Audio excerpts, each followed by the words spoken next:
Nominees for the Her Sport Young Athlete of the Year, sponsored by Whoop, are the rising stars and the future of Irish sport. Many of these are already household names and have excelled in their respective fields. The shortlisted nominees for the Her Sport Young Athlete of the Year, sponsored by Whoop.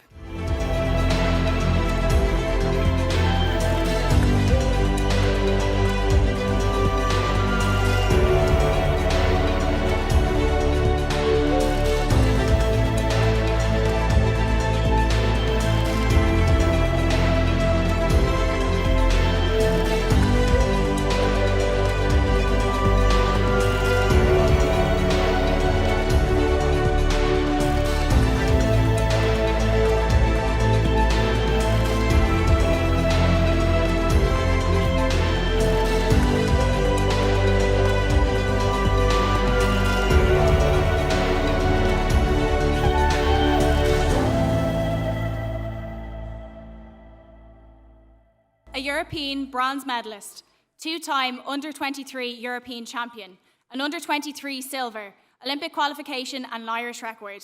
Coming from racing at the pool this morning to be here tonight, the winner of the Young Athlete of the Year, sponsored by Whoop, is Ellen Walsh.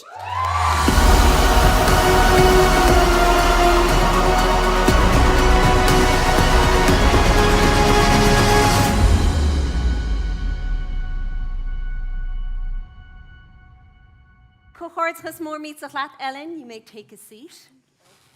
Thank you for joining us here tonight. You have a very busy schedule at the moment, but tell me about last year. It was an incredible year for you. How do you reflect back on it now?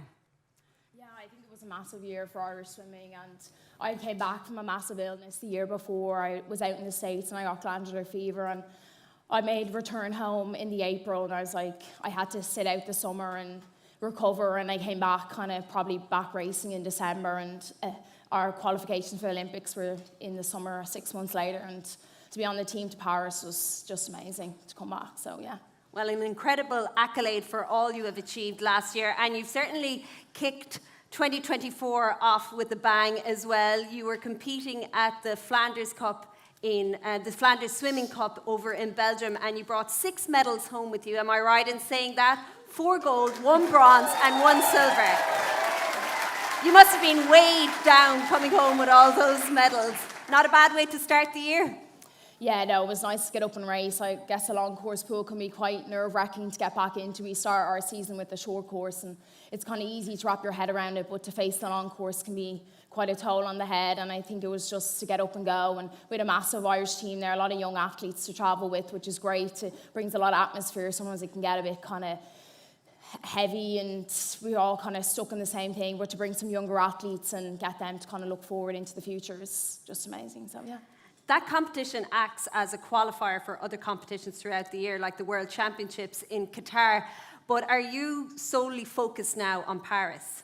Yeah, I qualified for Paris at Worlds in the summer in Japan, and I think coming back from there, I sat down with my coach and I was like, yeah, I think we won't take Doha. I think I need to train. I unfortunately had to take minor surgery in October, and I was just like, okay, head down, get the train done in February, so I'll sit out this Worlds and hopefully be ready to go for Paris, so yeah.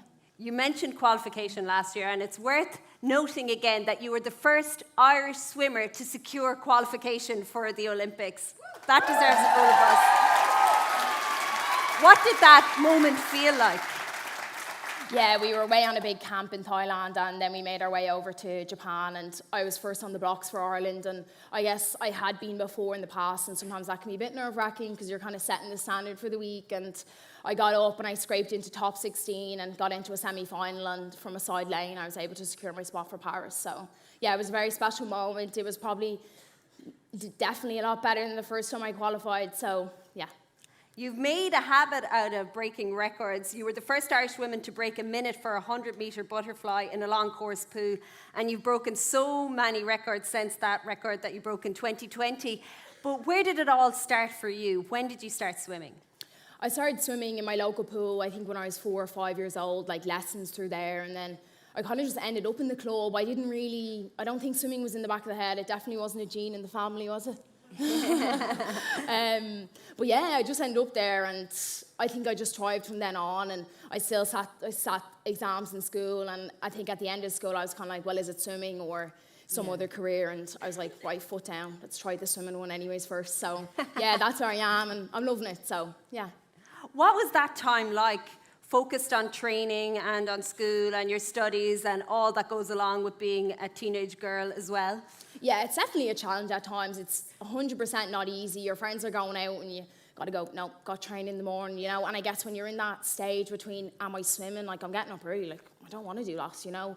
It's trying to balance everything, be organised, and, you know, you're sitting up doing homework as well. And I think balancing all of it is definitely a challenge, and it always will be, but it is possible, and you can definitely do it, so, yeah. What was it, for young girls and boys out there looking up to you, what was it that made you focus on swimming? What made you decide to put all your energy into that? I think I was coming into my final year of school, and I think I was looking at kind of colleges, and I was like, am I going to college because that is kind of, you know, primary school, secondary school, college, or am I just going to take sports? And I enjoyed swimming, and I kind of was making teams and stuff, and I was kind of like, I'm actually kind of liking this. Like, how far do I need to get before I can get the world stage and be in a world final and stuff? So I kind of, during COVID, I got to train with my coach, and I just put the foot down, and I was like, right, it's this or nothing. So, and I got on the team to Tokyo, so. Not bad after you saying, sure, I'll give it a go and see how it works out. Did you compete in any other sports? Like, I played a bit of hockey through school, and I played basketball and did gymnastics when I was younger. I did a little bit of everything, and I'm not sure why swimming stood out more than others, but I guess I kind of kept swimming up the whole way through school, and I never really kept up anything else through school, so it was kind of just swimming or school, so yeah. As someone who swims about 30 minutes max, a few days a week, I can't imagine spending the amount of time that you do training in a pool.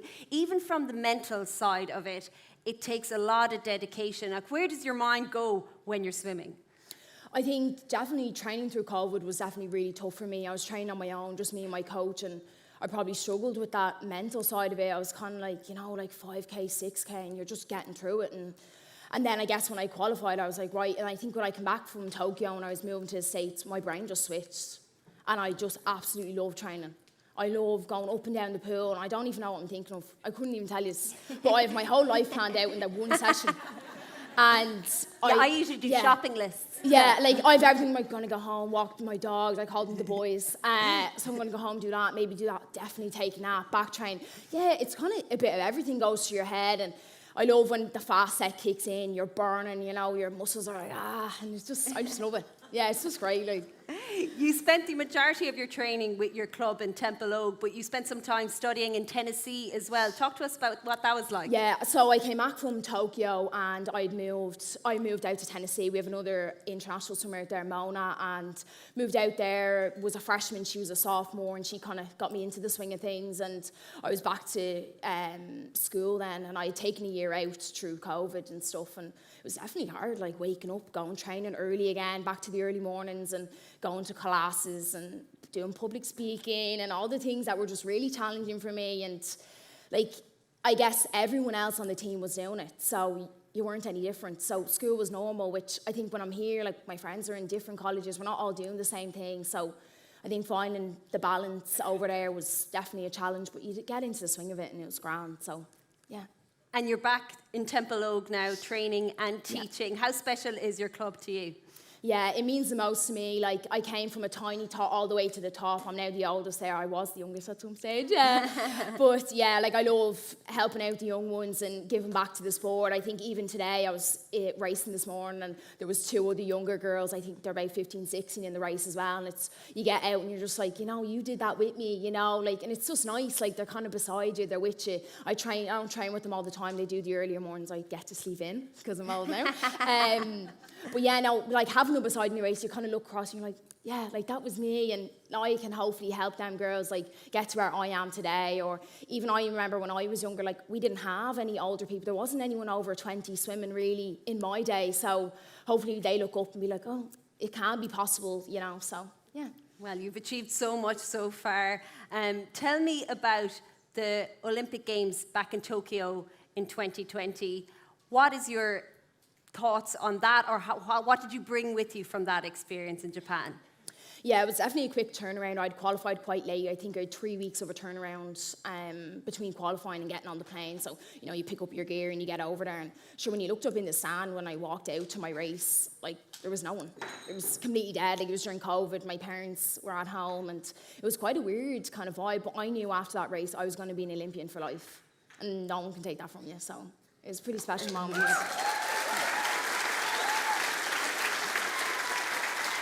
What are the main learnings that you have brought with you from experiencing the Olympics Games, looking ahead now to Paris? Yeah, I think down then I was a completely different athlete. I would say I was quite I'm probably a much maturer athlete now, and you kind of look back and be like, I can be better there, or I can be better here. And I think I was slightly younger and I'd hit a time, and if I'd done that time, I would have been in the semi-final, and you know, you're just burst out in tears. You're like, that's my dream over.